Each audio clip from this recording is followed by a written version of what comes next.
નમસ્કાર દર્શક મિત્રો, હું આપની સાથે છું રાખી અંજારિયા. સ્વાગત છે આપનું કચ્છ ઉદય ટીવી ન્યૂઝમાં. તો દર્શક મિત્રો, જોઈએ આજના સમાચારો વિસ્તારથી. ભુજ તાલુકાના પદ્ધર ગામે રહેતા 43 વર્ષીય રમેશ વાલા ખુંગલાએ કોઈ અગમ્ય કારણોસર પોતાના ઘરે ફાંસો ખાઈ લેતા મોત થયું હતું. ભુજની જીકે જનરલ હોસ્પિટલમાં ફરજ પરના તબીબે મૃત જાહેર કર્યા હતા. બનાવ અંગે પદ્ધર પોલીસે અકસ્માત મોતનો ગુનો દાખલ કરવાની તજવીજ હાથ ધરી છે. અદાણી પોર્ટ મુન્દ્રા ખાતે જહાજમાં વિદેશી ક્રૂનું મોત થયું હતું. ફિલિપાઇન્સના 52 વર્ષીય ક્રૂ મેમ્બર સેટિંગો રિચાર્ડ નિક્સોન એડલ ચાલુ ડ્યુટીમાં હતા ત્યારે ઓચિંતા નીચે ઢળી પડતા સારવાર માટે અદાણી હોસ્પિટલ મુન્દ્રા લઈ જવાયા હતા, જ્યાં ફરજ પરના તબીબે મૃત જાહેર કર્યા હતા.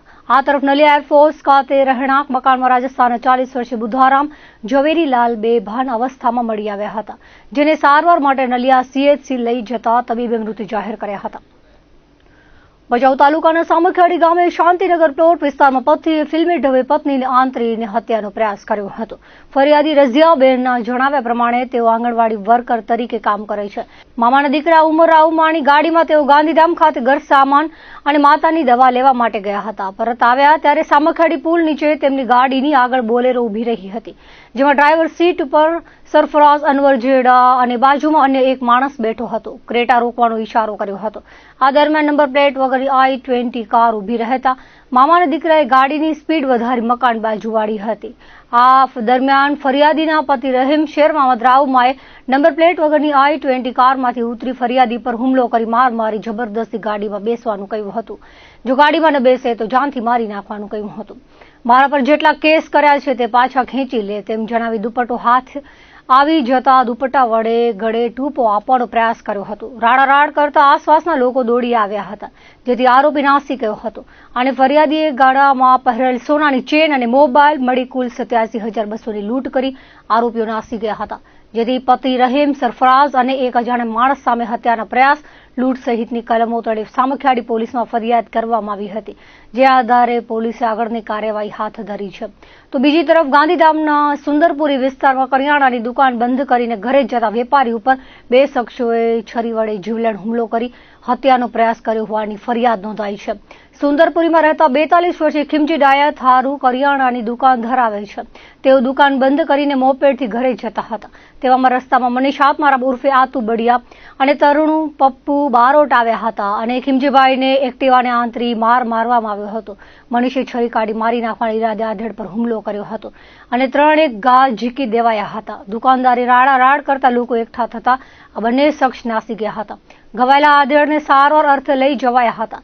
બનાવ અંગે પોલીસ મથકે ફરિયાદ નોંધાવી હતી. એ ડિવિઝન પોલીસે હત્યાના પ્રયાસનો ગુનો દાખલ કરી આગળની કાર્યવાહી હાથ ધરી છે. મધ્યપ્રદેશની ચડ્ડી બનિયાનધારી ગેંગનો સરદાર સુરમ ઉર્ફે સુરેશ કાલિયા મીનાવા ચોરી દરમિયાન રંગે હાથ ઝડપાયો હતો, જે બાદ મુન્દ્રા પોલીસની પૂછપરછ દરમિયાન 6 ગુનાનો ભેદ ઉકેલાયો છે. છેલ્લા 1.5 વર્ષમાં મુન્દ્રાની અલગ અલગ સોસાયટીમાં 10,50,000ની ચોરી કરવામાં આવી હતી. મુન્દ્રા પોલીસ દ્વારા ચોરી દરમિયાન રંગે હાથ ઝડપી પાડવામાં આવેલા આરોપીની પૂછપરછ કરવામાં આવી હતી. છેલ્લા 1.5 વર્ષથી તે અને તેની ગેંગના સભ્યોએ મુન્દ્રામાં અવારનવાર આવી ગરફોડ ચોરીને અંજામ આપ્યા હતા. મુન્દ્રા વિસ્તારમાંથી વિવિધ સોસાયટીઓમાંથી 10,50,000ના સોના ચાંદીના દાગીનાને રોકડ રકમની ચોરી કરી હતી. તમામ સોના ચાંદીનો મુદ્દામાલ મધ્યપ્રદેશના અલીરાજપુર જિલ્લાના જોબટ ગામના વિશાલ સોની અને ગોરી ગામના ગોરા સોનીને વેચ્યા હોવાની કબૂલાત કરી હતી, જેથી બંને સોની અને ગેંગના સાગીરતો રમેશ મીનાવા, વિજય મીનાવા, અજય મીનાવા અને ગણપત ભુંગુભાઈ પકડવા પોલીસે ચક્રો ગતિમાન કર્યા છે. પૂછપરછ દરમિયાન સામે આવ્યું હતું કે તેઓ મધ્યપ્રદેશના અલીરાજપુર રાજગઢ ખાતેથી ખાનગી બસમાં આવતા અને ગુનાને અંજામ આપી ખાનગી બસમાં પોતાના વતન ભાગી જતા હતા. મુન્દ્રા વિસ્તારમાં થયેલી 6 ચોરીઓનો ભેદ ઉકેલાયો છે. પૂછપરછ દરમિયાન જેના નામ ખુલ્યા છે તેની ધરપકડ કરવા માટે ટીમો બનાવાઈ છે. આરોપીને સાથે રાખી પોલીસ દ્વારા ઘટનાનું રિકન્સ્ટ્રક્શન કરવામાં આવ્યું હતું. આ બાબતે વધુ તપાસ મુન્દ્રાના PIPSI ચલાવી રહ્યા છે. માંડવીમાં આધાર પુરાવા વગરના ઘઉં અને ચોખા પકડાયા હતા. LCBની ટીમ પેટ્રોલિંગમાં હતી ત્યારે બાતમી મળી હતી કે છોટા હાથીમાં બિલ કે આધાર પુરાવા વગરના ઘઉં અને ચોખા ભરી આ ગાડી બાડા ગામથી માંડવી તરફ અનાજના વેચાણ માટે આવી રહી છે, જેથી બાતમીના આધારે ગાડી અટકાવી ચાલક મોટી રાયના તૌફિક મોહમ્મદ હનીફ ખાલાની પૂછપરછ કરતા કોઈ આધાર પુરાવા મળી આવ્યા ન હતા, જેથી 11,180ના 559 કિલો ચોખા અને 3,800ના 190 કિલો ઘઉં તેમજ 1 લાખની ગાડી અને વજન કાંટા સહિતની મુદ્દામાલ કબજે કરી માંડવી પોલીસે સોંપવામાં આવ્યો હતો. અંજાર તાલુકાના રત્નાલ ગામે આવેલી કુમાર શાળામાં શિક્ષકોની ઘટ છે, જેના કારણે આજે સવારે શાળાના વિદ્યાર્થીઓ તેમજ વાલીઓ દ્વારા ગ્રામ પંચાયત કચેરી ખાતે હલ્લાબોલ કરવામાં આવ્યો હતો।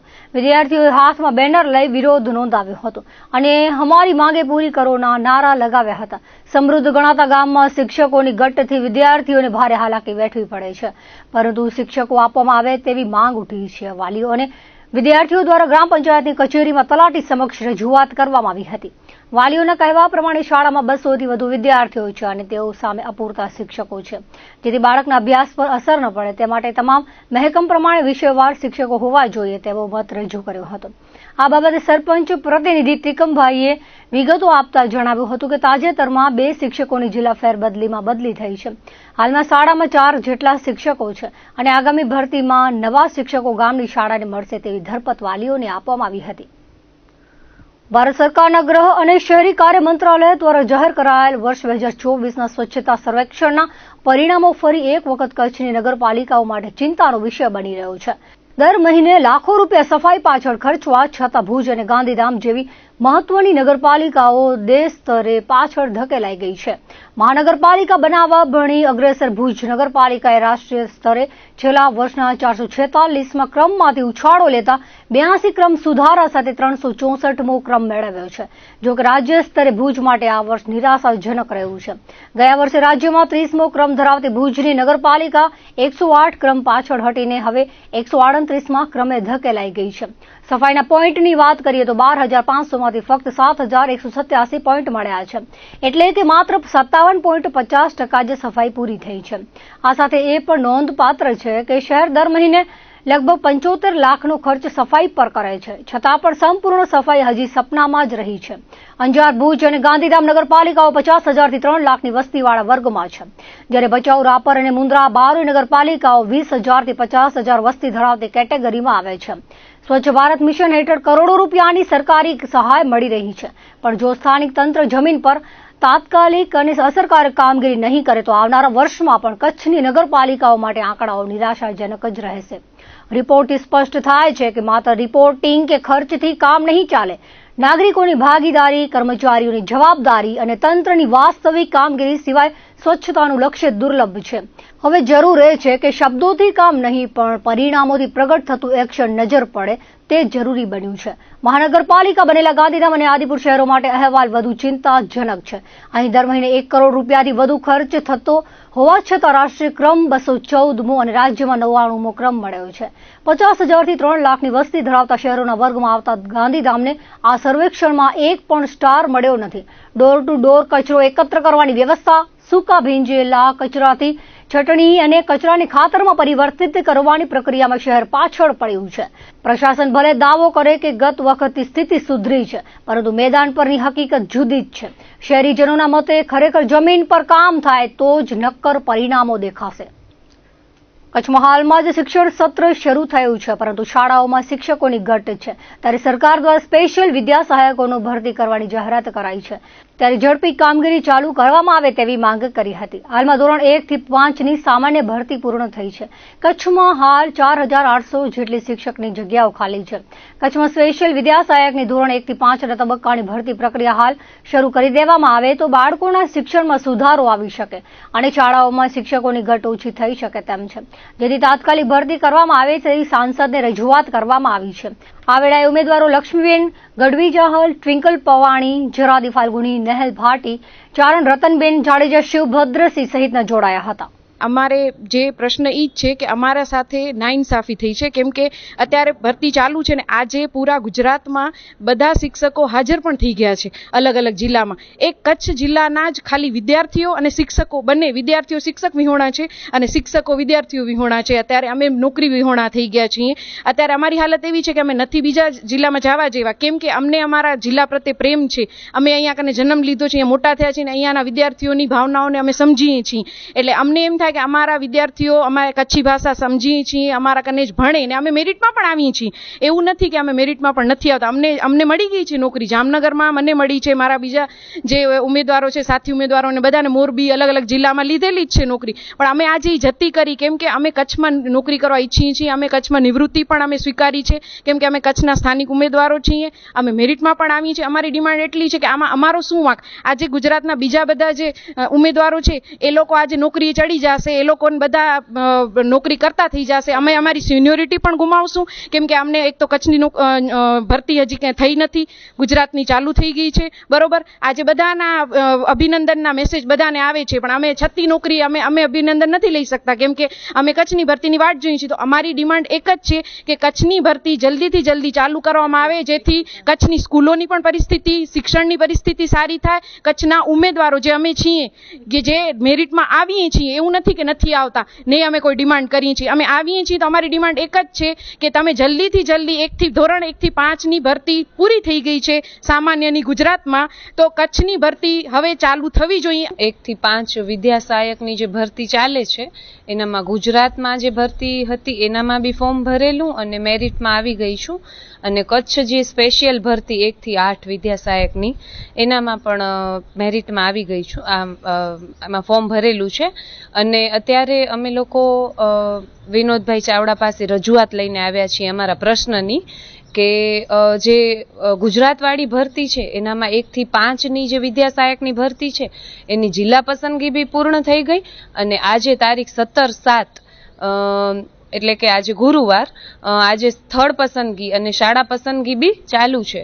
તો અત્યારે મારા જેવા અમે અનેકો ઉમેદવાર છીએ. અત્યારે ઘણા બધા નહીં આવી શક્યા હોય, પણ અમે કચ્છવાળા જે ઉમેદવાર છીએ એનો ખાસ કરીને પ્રશ્ન એ છે કે કચ્છની ભરતી તમે સામાન્ય જે ભરતી ગુજરાતની ચાલેલી હતી એનામાં કચ્છની જગ્યાઓ બતાવેલી જ હતી પહેલા, તો એ જગ્યાઓને ઉપાડીને તમે કચ્છની સ્પેશિયલ ભરતીમાં નાખી છે.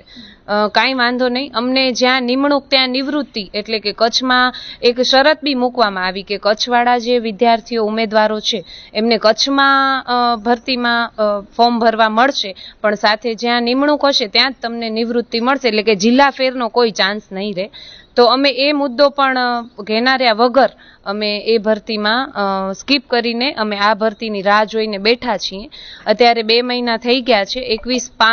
21મી મેના ફોર્મ પૂરા થઈ ગયા છે કચ્છ ભરતીના ભરાવાના, પણ અત્યારે હજુ પણ કચ્છ ભરતી રિલેટેડ કાંઈ પણ ન્યૂઝ આવ્યા નથી.